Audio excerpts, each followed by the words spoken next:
The fluorescent hum of the garage light buzzed like a swarm of angry hornets as I shoved another cardboard box onto the rickety metal shelf.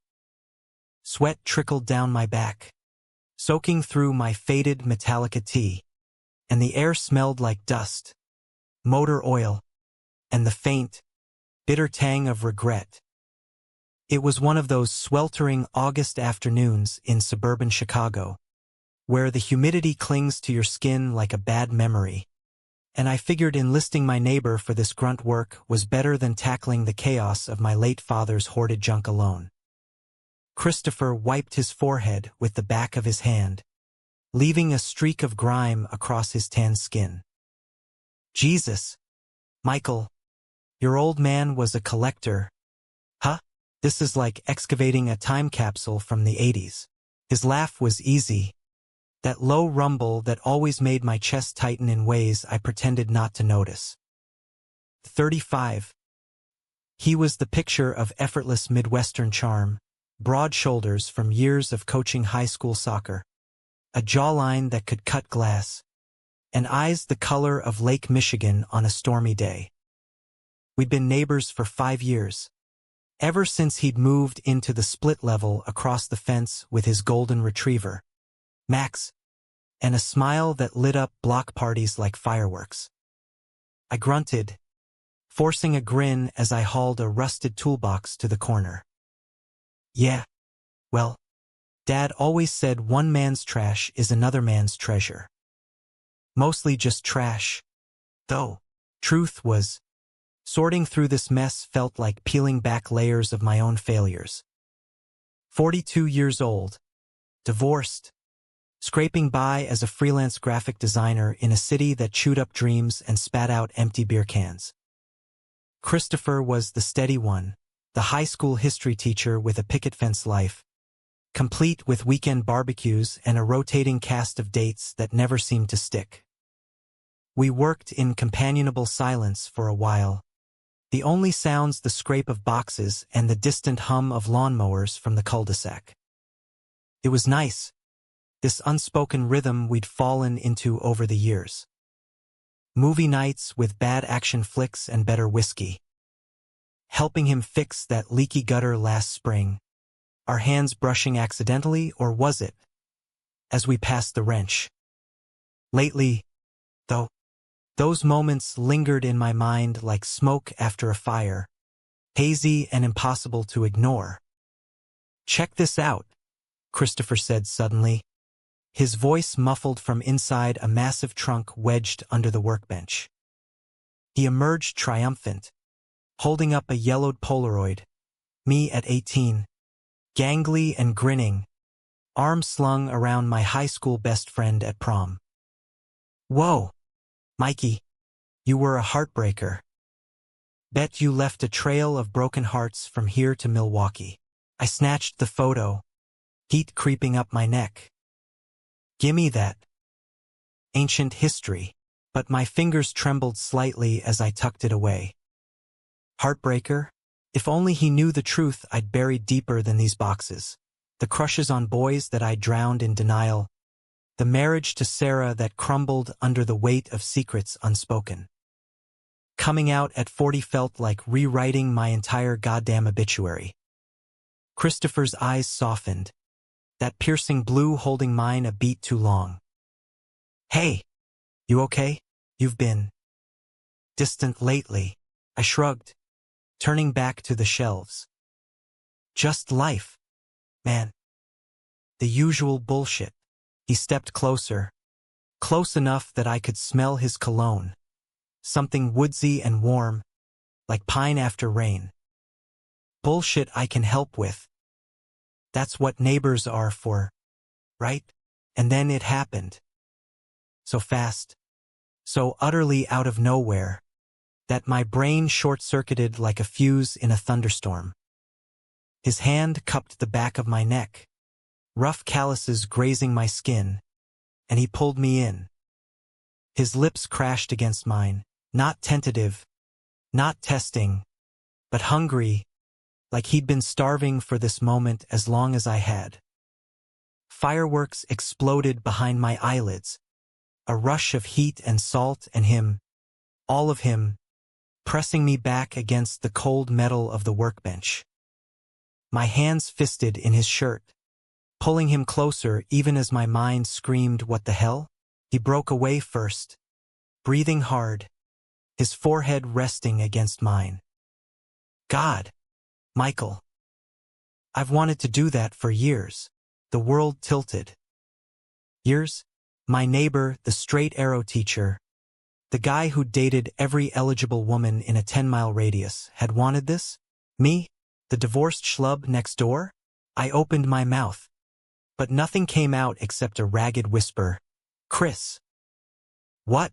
"Shoo," he murmured, thumb tracing my jaw. "Don't overthink it. Just feel it." But overthinking was my specialty, a well-worn groove in my brain.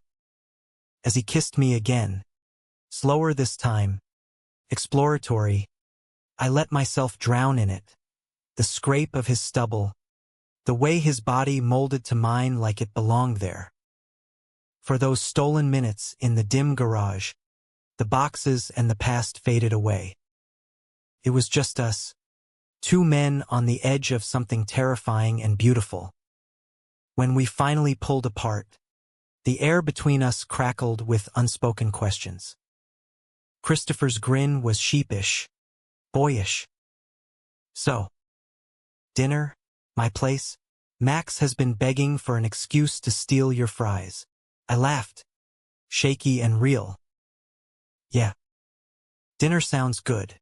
As we finished cleaning in a haze of stolen glances and accidental touches, I couldn't shake the feeling that I'd just stepped off a cliff. Little did I know, the fall was only beginning. That night, over greasy burgers on his back patio, the conversation flowed like the beer, easy at first, skirting the edges of what had happened. Max snoozed at our feet, tail thumping lazily. The fireflies danced in the yard, pinpricks of light against the deepening twilight, and for a moment, felt like the start of a rom-com, the kind where the quirky neighbors discover their soulmates. "So," Christopher said finally, setting his plate aside. "About earlier." I tensed, fork midway to my mouth. "Yeah." He leaned forward, elbows on knees, that intense gaze locking on. "I've been lying to myself for too long, Michael. To everyone. The dates, the straight guy routine, it's all been a shield. Because admitting I like guys, admitting I like you, that scares the shit out of me." My heart hammered. "Chris, you're out? To anyone." He shook his head, shadows playing across his face from the string lights overhead. "Not yet. But with you. Feels right. Like maybe I don't have to hide anymore." We talked until the stars wheeled overhead, voices low and raw. He confessed the crushes from college he'd buried, the hookups in dive bars that left him emptier than before. I shared my own ghosts, the marriage that was more habit than love, the therapy sessions where I'd finally whispered the truth to myself. By midnight, his hand was in mine, fingers laced tight, and when he walked me to my door, the goodnight kiss was soft, promising. The next few weeks blurred into a secret symphony of stolen moments. Mornings running along the lakefront, our breaths sinking in the crisp fall air. Lazy Sundays binge-watching old westerns on his couch, my head on his lap as his fingers carded through my hair. The first time we made love, in his bed with sheets tangled and moonlight spilling through the blinds, it was like coming home after a lifetime adrift. His body over mine, strong and sure, whispering my name like a prayer. "Michael. Fuck. You're everything." I fell hard, faster than I'd thought possible at my age. Christopher made me feel seen, desired not as the broken divorcee next door, but as a man worthy of touch, of tenderness. We'd laugh about it over coffee, him teasing me about my dad bod, me calling him out on his corny dad jokes. It was romance wrapped in flannel and football games, the kind of love that felt as American as apple pie and road trips. But cracks started showing, subtle at first. A missed call here, a vague excuse there. Parents' evening at school, he'd say. Or helping a buddy move. I'd nod, trusting, because what else could I do? Love like this was a gift, fragile and new. One crisp October evening, as leaves skittered across the lawn like confetti from a forgotten party, I decided to surprise him. Baked his favorite chili from my grandma's recipe, and showed up at his door with a six-pack and a grin. The house was dark, but his truck was in the drive. I knocked, then let myself in with the spare key he'd given me weeks ago. Voices drifted from the kitchen, his low and laughing, and a woman's, light and melodic. My stomach dropped like a stone. Peeking around the corner, I saw them, Christopher at the table, sleeves rolled up, a brunette across from him, her hand on his arm. She was beautiful, all sharp cheekbones and red lipstick, the kind of woman who'd turn heads at any PTA meeting. And on the table, glinting under the pendant light, a ring box, open. Diamonds sparkling like an accusation. "Chris, this is insane," she was saying, voice breathless. "After all these years, you really want to make it official?" He smiled, that same smile he'd given me in the garage, and slid the ring onto her finger. "More than anything, Emily. You're my rock." The chili container slipped from my numb fingers, hitting the floor with a dull thud. They both whipped around, faces paling in twin masks of shock. "Michael," Christopher stammered, rising halfway. "What the?" I backed away, the world narrowing to a pinprick. Betrayal tasted like bile, sharp and choking. "You lying son of a bitch," and then I ran. The screen door slammed behind me like a gunshot, echoing through the quiet street as I bolted into the night. Leaves crunched under my sneakers, the chill air slicing through my thin jacket, but I barely felt it.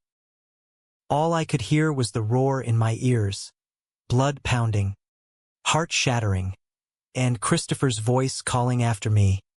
"Michael, wait, it's not what you think," but it was. Oh, God, it was exactly what I thought. The man who'd kissed me like I was his salvation, who'd whispered promises in the dark, was sliding a ring on some woman's finger. Emily. Who the hell was Emily? A coworker? An ex? The future missus? Christopher, whatever his last name was? I made it to my porch before the tears came, hot and furious, blurring the porch light into a hazy halo. Fumbling with my keys, I collapsed inside, sliding down the wall in the entryway.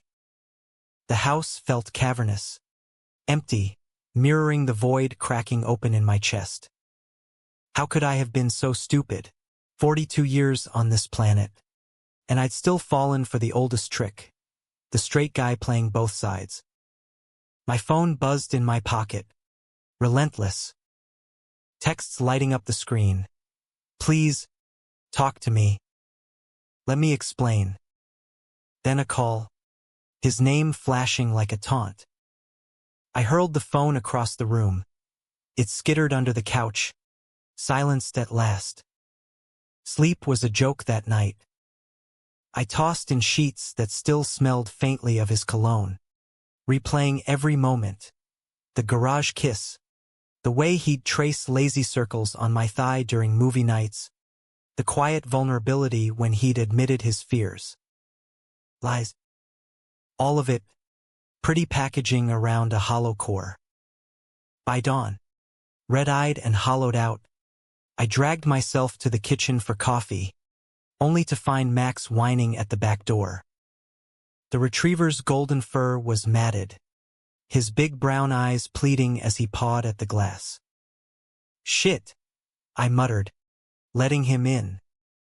He bounded forward, licking my hand with desperate enthusiasm, tail wagging like a metronome. Christopher must have let him out in the chaos. Or maybe the poor guy had wandered over on instinct. I filled a bowl with kibble, scratching behind his ears as he devoured it. "What am I gonna do with you, buddy? Your dad's a grade-A asshole." Max tilted his head, as if he understood, and flopped at my feet with a contented sigh. For a moment, the simple warmth of his presence eased the ache. But then my phone, retrieved in a fit of masochism, buzzed again. A voicemail this time. "Michael, please. Emily's my fiancée. We were on a break. I was on a break, because I was so damn confused. About everything. About us.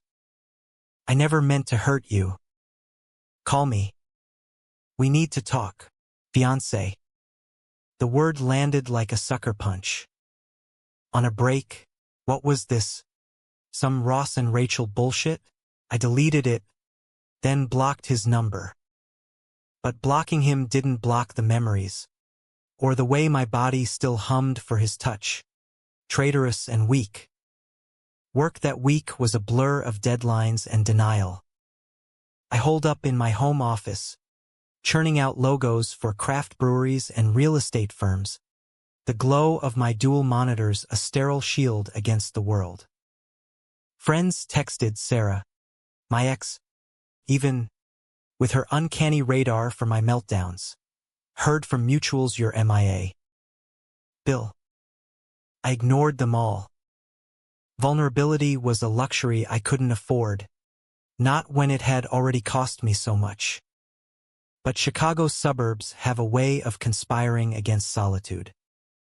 3 days post-explosion, I was at the corner market grabbing milk when Christopher cornered me in the cereal aisle. He looked like hell, stubble shadowing his jaw, eyes bloodshot, flannel rumpled like he'd slept in it.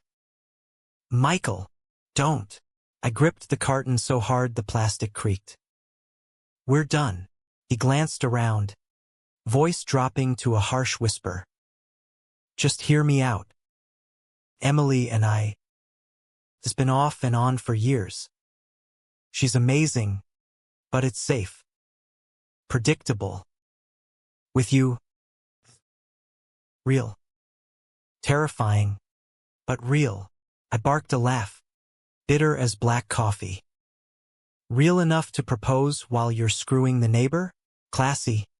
Chris." His face crumpled. I panicked. After that night in my bed, I freaked. Thought if I doubled down on the straight life, it'd make sense of the mess in my head. But it doesn't. "I love you, Michael." Not her. The words hung there, heavy as storm clouds. Love. He'd said it before, in the heat of passion, but never like this, raw, daylight exposed. My resolve wavered, knees going soft. Shoppers milled past, oblivious, grabbing frosted flakes and almond milk, while my world tilted again.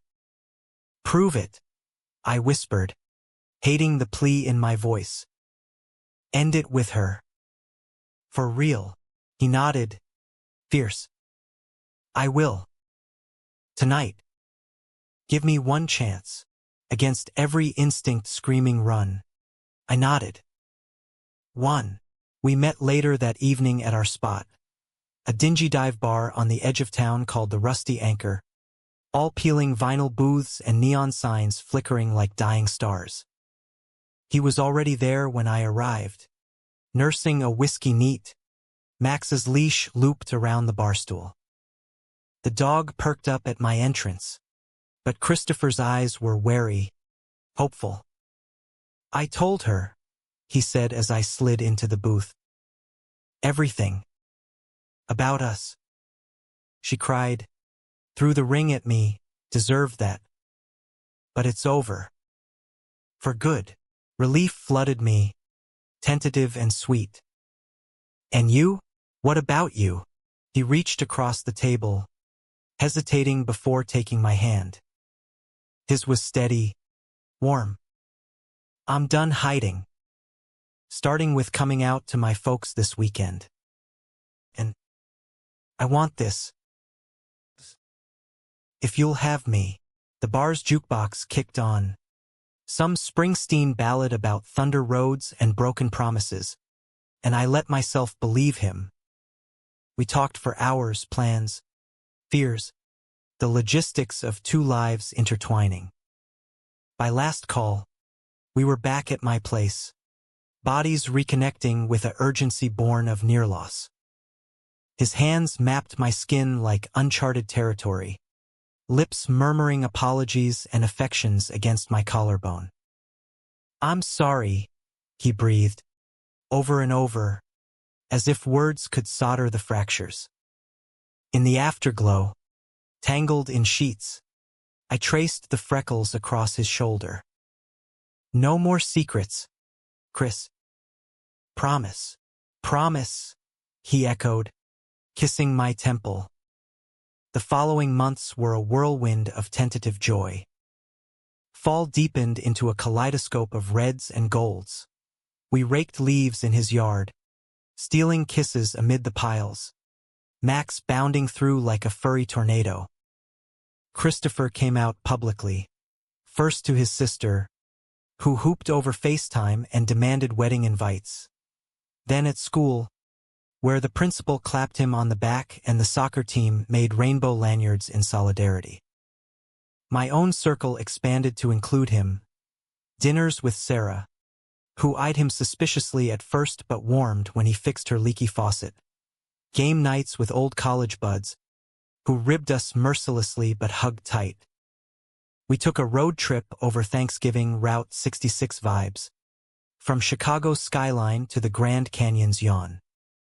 Dusty motels and diner pie, his hand on my thigh as we drove through endless plains.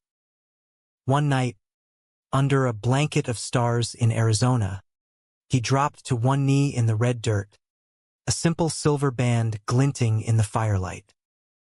"Marry me, Michael. Let's build something real."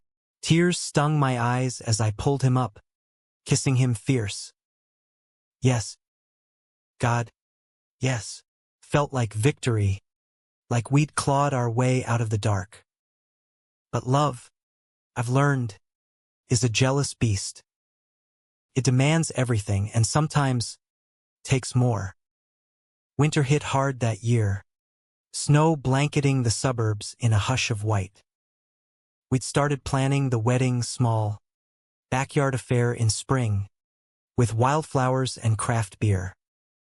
Christopher threw himself into it, sketching seating charts between grading papers, while I handled the invites, my designs infused with a lightness I'd forgotten I possessed.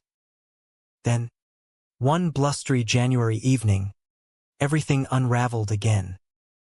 I came home from a client meeting to find his truck in the drive, earlier than usual. The front door was ajar, and from inside drifted laughter, his, rich and unguarded, and hers, Emily's. My blood turned to ice. I pushed inside silently, heart thundering. They were in the living room, on the couch we'd picked out together last month. Cozy gray sectional, big enough for movie marathons and lazy Sundays. She was curled against him, head on his shoulder, a photo album open on their laps. Old pictures, college formals, beach trips, her in a sundress, him gazing at her like she hung the moon. "Remember that time in Cabo?" she was saying, voice soft with nostalgia. You said I'd always be your girl. He chuckled, arm around her. Yeah. Crazy times. Not we. Not us. You and her.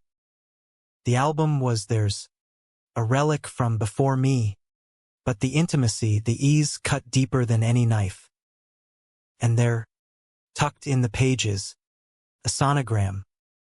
Fresh. Dated last month. Emily touched her belly. Tentative. Think it'll be a boy? Like we always talked about. Christopher's hand covered hers. Thumb stroking gently. Either way, it'll be perfect. Our family. I must have made a sound, a gasp, a choke because they turned. Emily's eyes widened in horror. Christopher's face drained of color.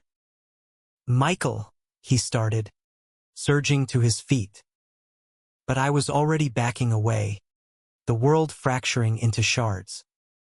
Your family? I echoed, voice a rasp. Not ours. The door slammed again, colder this time, as I fled into the snow-swept night. The cold bit into my bones like a living thing, snowflakes stinging my cheeks as I stumbled down the street, breath fogging in ragged bursts. Streetlights cast long, accusatory shadows, turning the familiar neighborhood into a stranger's nightmare. How far did I run? A block? 2? My lungs burned, legs numb. But stopping meant facing it, the sonogram.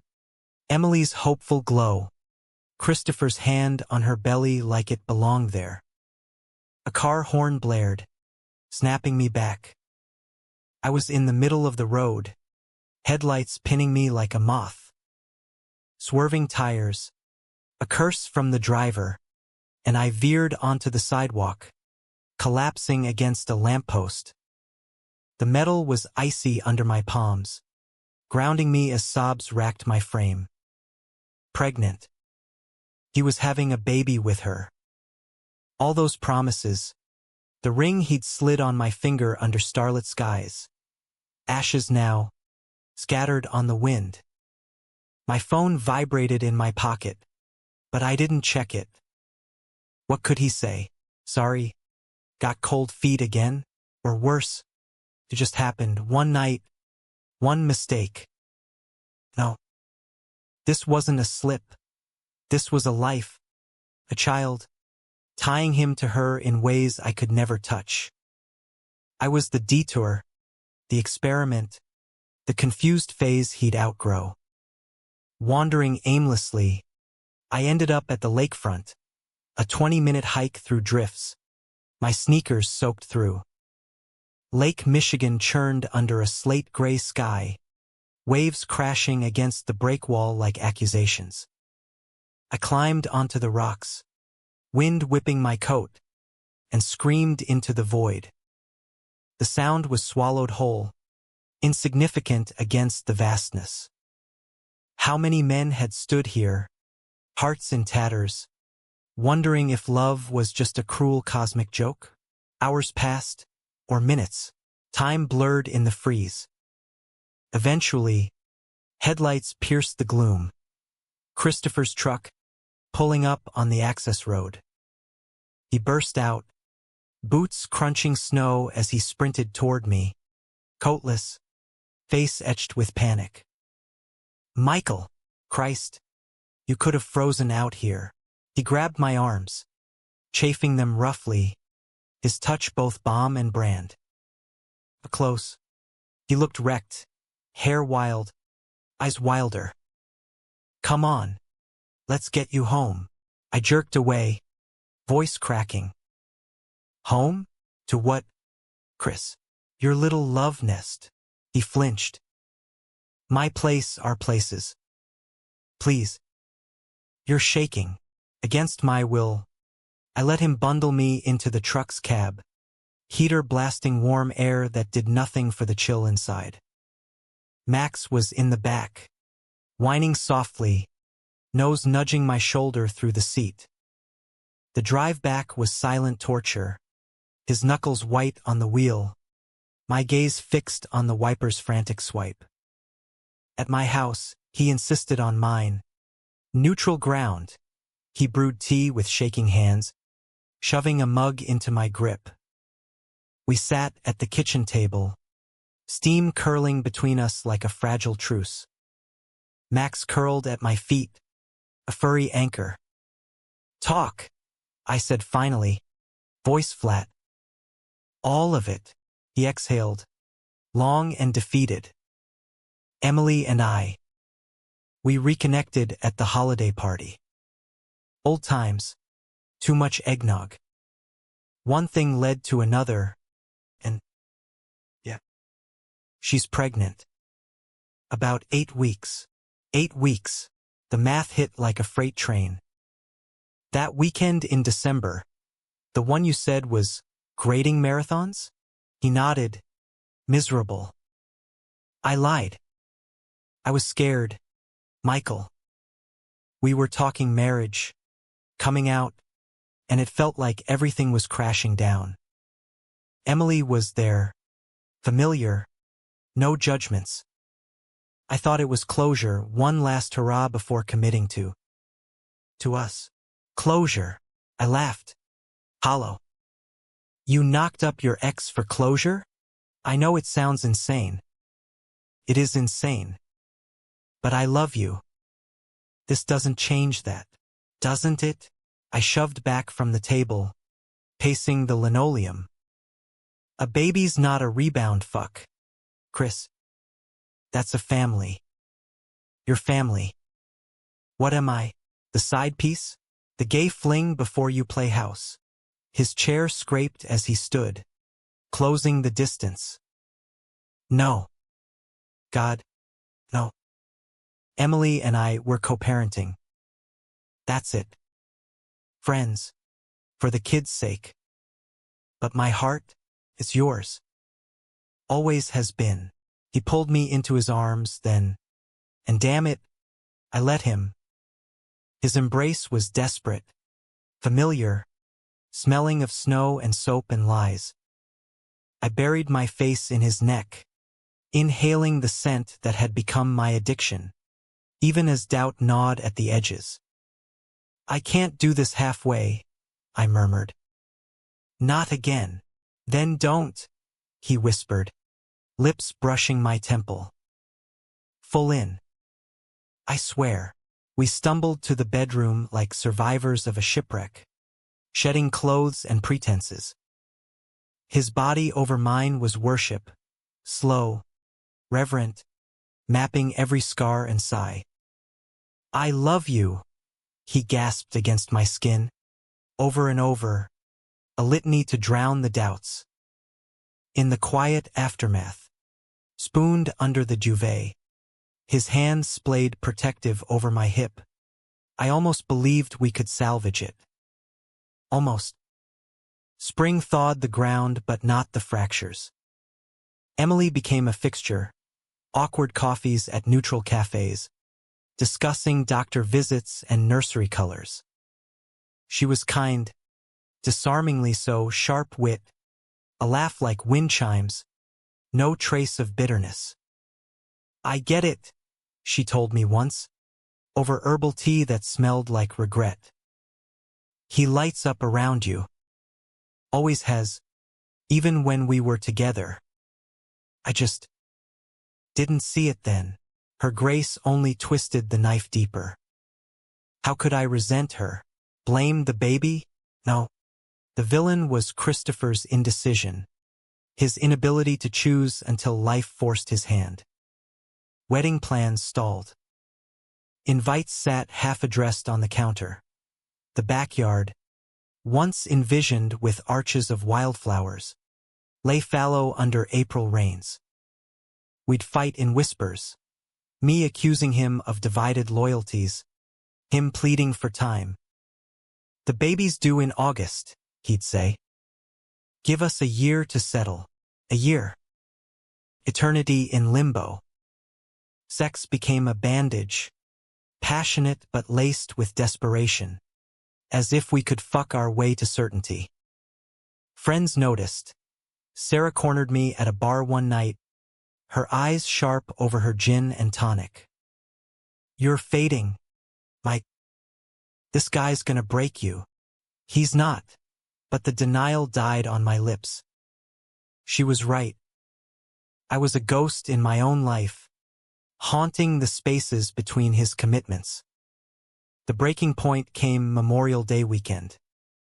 A block party, hamburgers on grills, kids chasing fireflies, the American dream in cul-de-sac form. Christopher and I manned the cooler, passing beers with forced smiles, his arm slung casual around my shoulders for the neighbor's sake. He'd gone semi-public by then, seeing someone special. He'd say with a wink, but the ring on my finger stayed pocketed. Private talisman.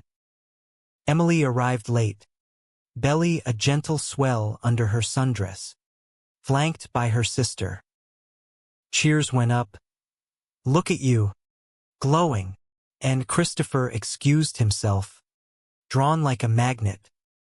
I watched from afar as he hugged her, hand lingering on her back, their heads bent close in easy conversation. Laughter bubbled between them, intimate, exclusive. Jealousy surged, hot and ugly. Not of her body, her claim, but of the history they shared, untainted by my late arrival. I slipped away to the garage, our garage, scene of the crime and the spark, needing air, needing escape. Footsteps followed. Christopher, of course, finding me amid the boxes we'd never fully unpacked. "Hey, you okay?" I whirled, fists clenched. "Stop asking that. Like you don't know," he sighed, leaning against the workbench. "It's just the party. People talking.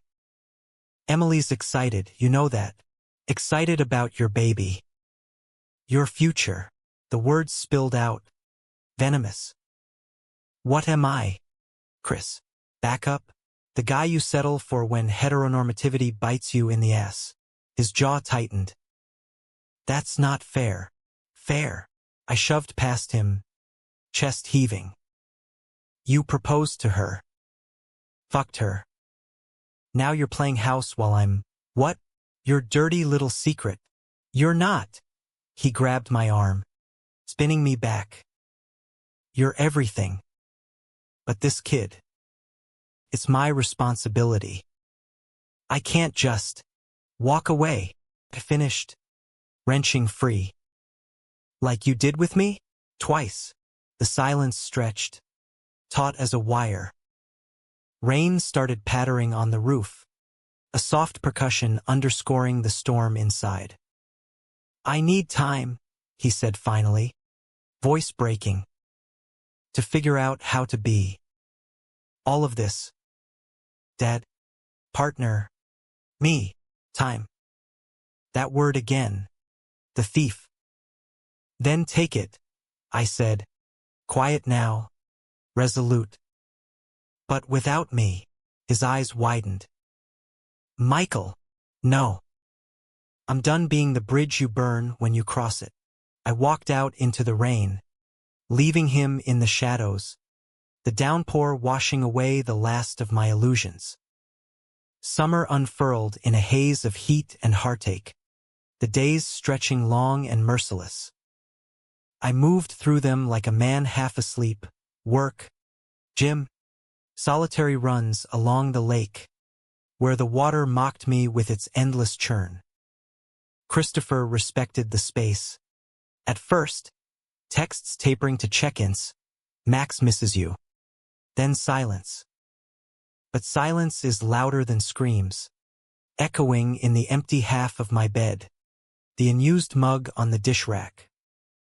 Emily gave birth in late July, a boy, healthy and squalling, named after Christopher's grandfather, Elias James. I saw the photos online, unavoidable in our small world suburb. Christopher cradling the tiny bundle, eyes soft with a wonder I'd never witnessed in him. Emily beaming beside, exhausted but radiant. The caption, "Our Little Miracle. New Beginnings." I unfollowed, but the image seared into my brain. That could have been us, adopting, surrogacy, some patchwork family forged from love's fierce will. Instead, I was the outsider, peering through the glass at a life that might have been. Sarah dragged me out that August to a drag brunch in Boys Town, leather harnesses and mimosa towers, queens lip-syncing Gaga with lip sync for the ages. "You need glitter, not gloom," she declared, shoving a Bloody Mary into my hand. The crowd was a riot of color, unapologetic queer joy pulsing through the air. For the first time in months, I laughed, real, belly deep, as a performer in 6-inch heels roasted the brunch crowd, zeroing in on my brooding straight guy vibe. "Not straight," I corrected, tipsy and bold, and the table erupted in cheers. Sarah squeezed my hand under the table. "There's my Mikey." That night, buzzed on bottomless drinks and possibility, I downloaded Grindr. Not for hookups, God. No, but for proof that I existed beyond the wreckage. Matches pinged in, fit twinks, silver foxes, a burly mechanic with a beard that begged for fingers. Flirting felt foreign, thrilling, like reclaiming a language I'd forgotten. But Christopher haunted the edges. Profile pic here, a shared interest there, until one night, emboldened by whiskey, I messaged a guy who looked suspiciously like him. Same jaw, same soulful eyes. "Hey, stranger. Buy you a drink?" The reply came swift. "Michael? Holy shit. Chris here." Wait, my stomach plummeted. It was him. Testing waters? Or just coincidence in this vast digital sea? What the hell? I typed, fingers flying. Stalking me now? No, swear. Deleted the app months ago. But relapse. Seeing if I still got it. A pause. Then, miss you. I stared at the screen, thumb hovering. Rage warred with longing, a familiar ache blooming low. Miss the guy who gutted me? Pass. Fair. But can we talk? In person. No apps. No bullshit. Coffee? Against every screaming neuron. I agreed. Neutral ground. The anchor again. Mid-afternoon. When the bar was quiet and sunlight slanted through grimy windows. He looked good, too good. Leaner. Maybe. From new dad stress. But that smile still disarmed like a loaded gun. Max waited outside, leash tied to the post. "Thanks for coming," he said, sliding into the booth. "You look great. Save it." I stirred my black coffee, the spoon clinking like judgment. "What do you want, Chris? Absolution? A booty call?" He winced. "Closure.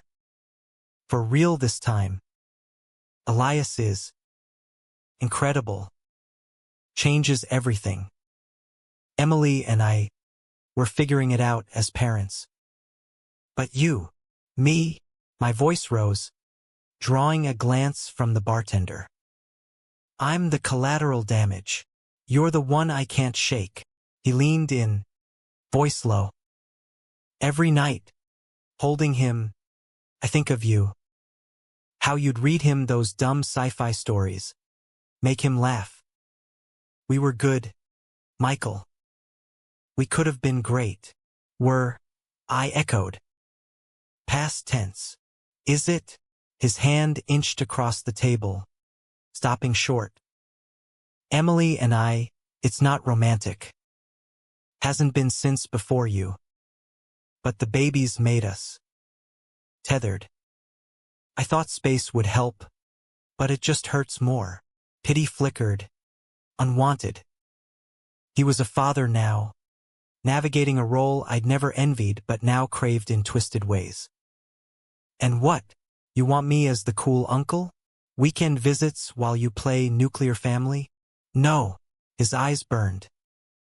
I want you as my partner. My husband. If you'll still have me. The words landed soft. A grenade with the pin pulled. Around us, the bar hummed, clink of glasses, murmur of regulars, but it all faded. Husband. The dream we'd sketched in stolen moments, now offered amid ruins. I can't, I said, throat tight. Not like this. You're split, heart, home, everything. I need whole, Chris. Or nothing. He nodded, slow, tears glinting unshed. I get it. But if you ever change your mind, I won't. The lie tasted like truth, even as my chest caved. We parted with a hug, brief, bone-crushing, his scent lingering like a ghost.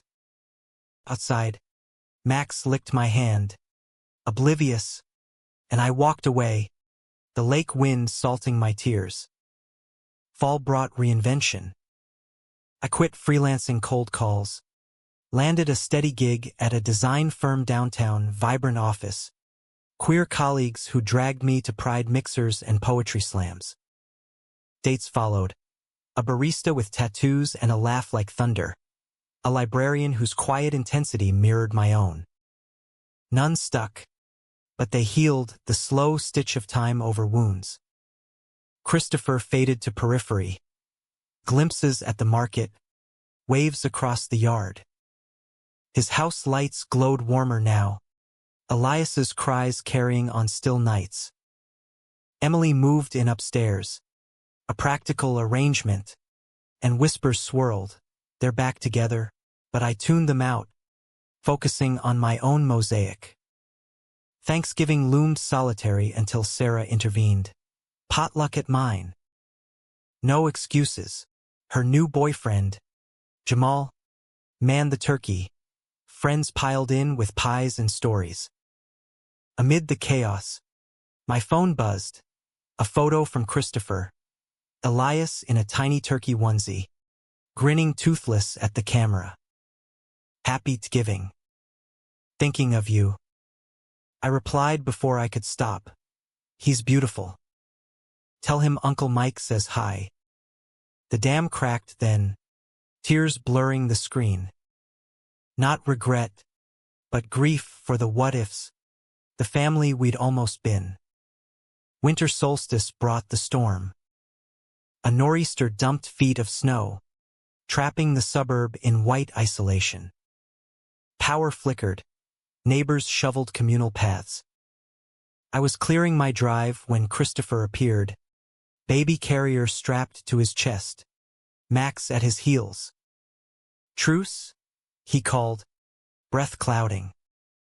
Elias gurgled, bundled like a burrito, chubby fists waving. I paused, shovel mid-lift. Yeah. Truce. We worked side by side, the rhythm familiar, broken only by small talk, weather, work, the bear's dismal season. Elias cooed, reaching for snowflakes, and Christopher's face softened in that paternal glow. Wanna hold him? Hesitant, I set the shovel aside. The carrier was warm, the baby solid and trusting as I lifted him free. His eyes, Christopher's eyes, locked on mine, and something unlocked.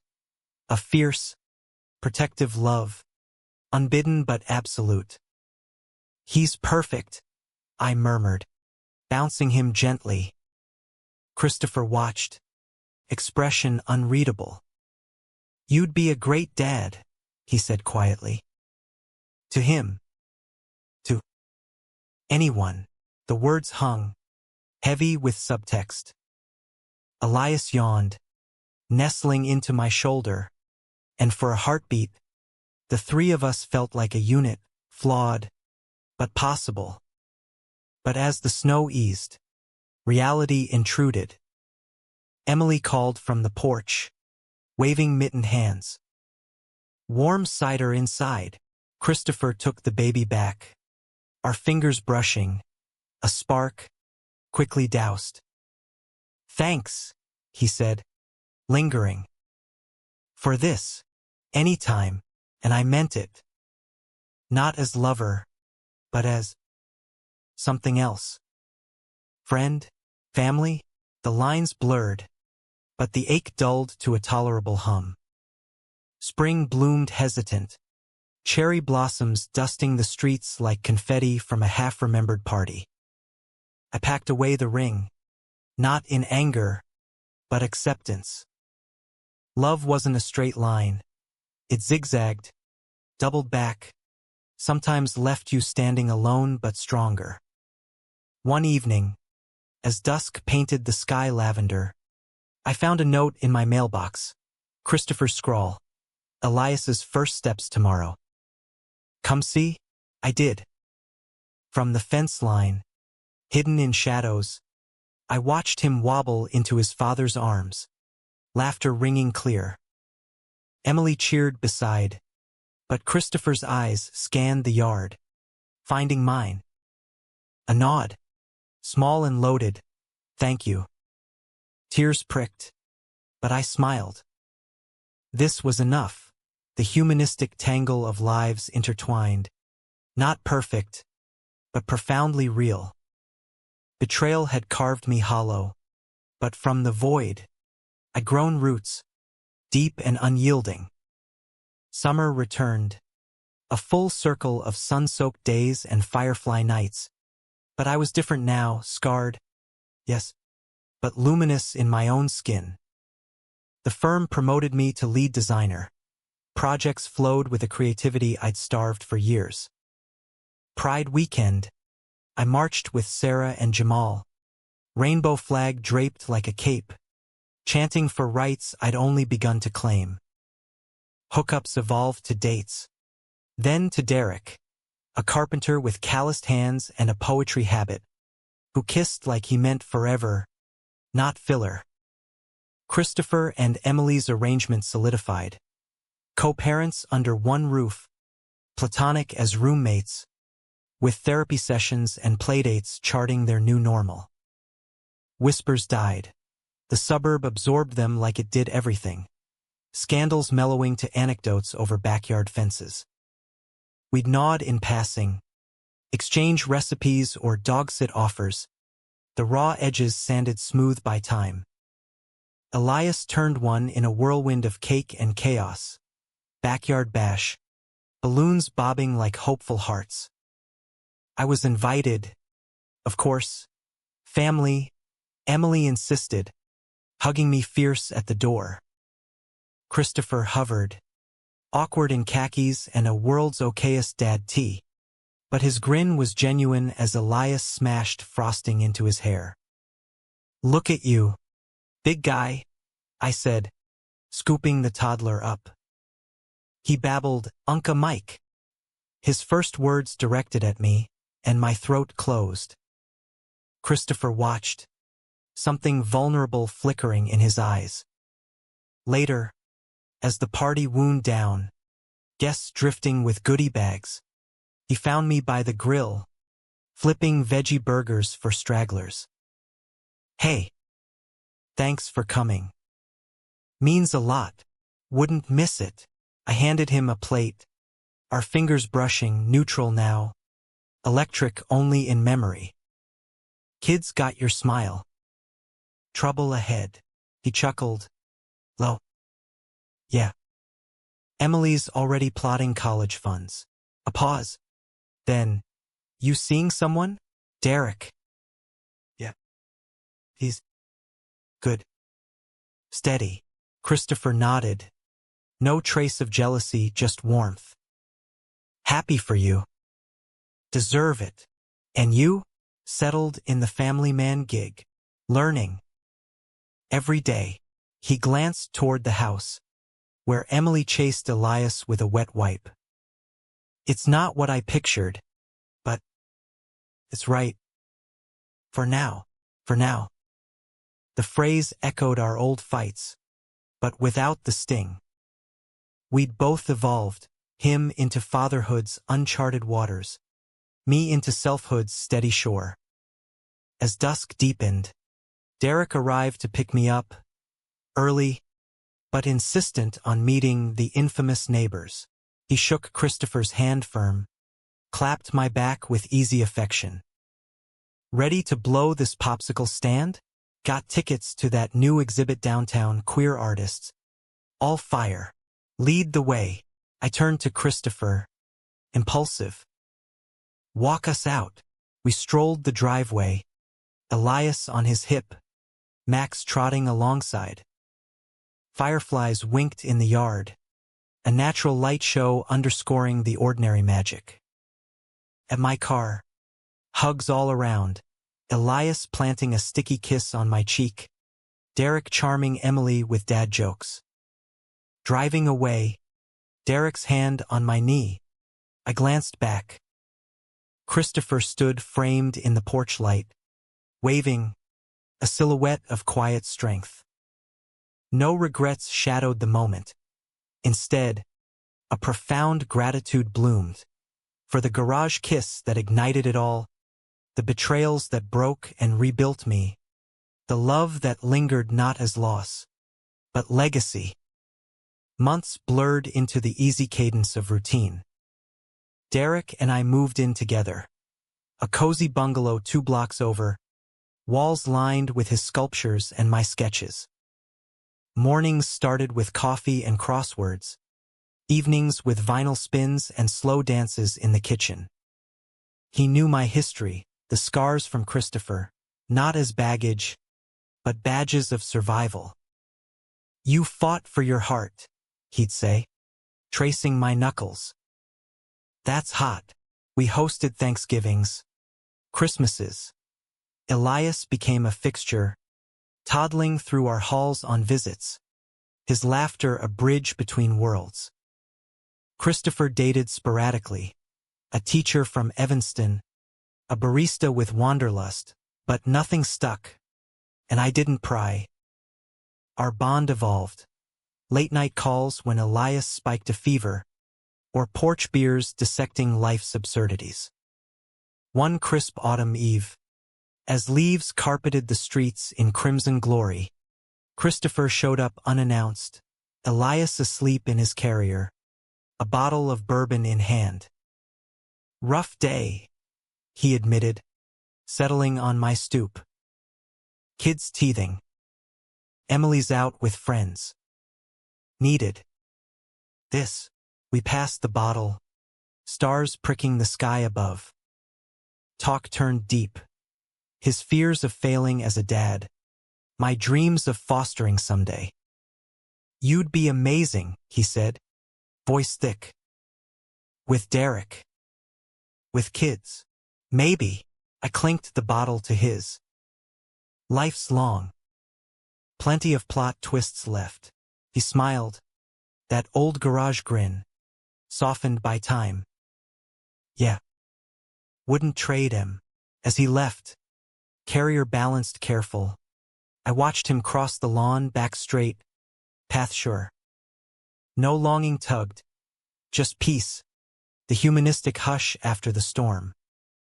Winter yielded to spring, our wedding a quiet affair in the backyard, wildflowers arching the aisle, Derek in a suit that hugged his broad frame, me in linen that breathed easy.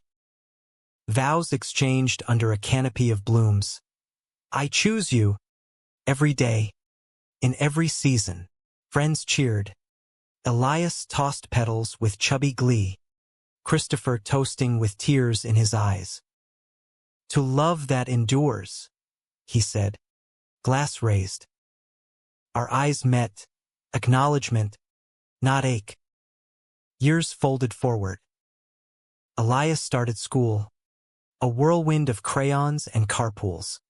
Christopher found his rhythm, publishing a memoir on queer fatherhood that hit local bestseller lists. Derek and I fostered, first a scrappy teen named Jordan, all attitude and hidden poetry, then twins from the system, their giggles filling the bungalow like sunlight.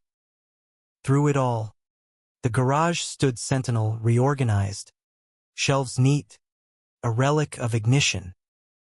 I visited sometimes, running fingers over the workbench's scars, remembering the stun of that first kiss. Not with bitterness, but wonder, how one moment's madness birthed a lifetime's grace. In the end, love wasn't possession or perfection. It was the messy miracle of showing up, flawed, forgiven, forever changed. And in America's heartland sprawl, amid barbecues and blizzards, we'd all found our way home,